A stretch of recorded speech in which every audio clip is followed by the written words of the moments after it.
हम करें बात दलीलों से तो रद्द होती है, उनके होठों की खामोशी भी सनद होती है। कुछ न कहने से भी छिन जाता है एजाज़े सुखन, जुल्म सहने से भी जालिम की मदद होती है। सभापति महोदय, मैं राष्ट्रपति के अभिभाषण पे अपने बात रखने के लिए खड़ा हुआ हूं। उस दिन देश की संसद के गलियारों में सरकार की तारीफ करती हुई महामहिम की आवाज गूंज रही थी, तो उधर मेरे कानों में हसदेव के जंगलों में आदिवासियों को जिंदगी देने वाले पेड़ों पर चलती हुई कुल्हाड़ी की आवाज गूंज रही थी। सभापति महोदय, इस तरफ महामहिम के भाषण पर प्रधानमंत्री जी संसद की मेज थपथपा रहे थे और उधर उत्तराखंड की अभागी बिटिया अंकिता भंडारी के इंसाफ की आवाजें मध्यम पड़ती जा रही थीं, जो आज भी पूछ रही हैं कि आखिर वो वीआईपी कौन था जिसके लिए अंकिता भंडारी को मार दिया गया।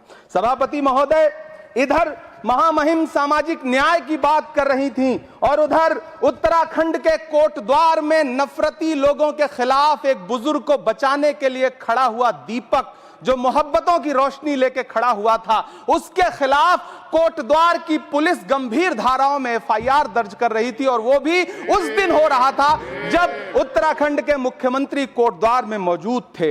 ये नया भारत है जहां दंगाइयों के खिलाफ एफआईआर नहीं होते, बल्कि अमन और मोहब्बत की बात करने वालों के खिलाफ एफआईआर दर्ज होता है। यह नया भारत है जहां असम का चीफ मिनिस्टर खुलेआम संवैधानिक प्रोटोकॉल तोड़कर कहता है कि मुसलमानों को इतना टॉर्चर करो कि वो राज्य छोड़ने पर मजबूर हो जाएं। वो कहता है कि अगर कोई मियां रिक्शा वाला 5 रुपए मांगो तो उसे 4 रुपए दो ताकि वो परेशान हो सके। ये नया भारत है जहां बरेली में खाली घर में नमाज पढ़ने पर पुलिस मुकदमा दर्ज करती है। ये नया भारत है जहां क्रिसमस की तैयारी करते हुए ईसाइयों पर सरकार मुकदमा दर्ज करती है।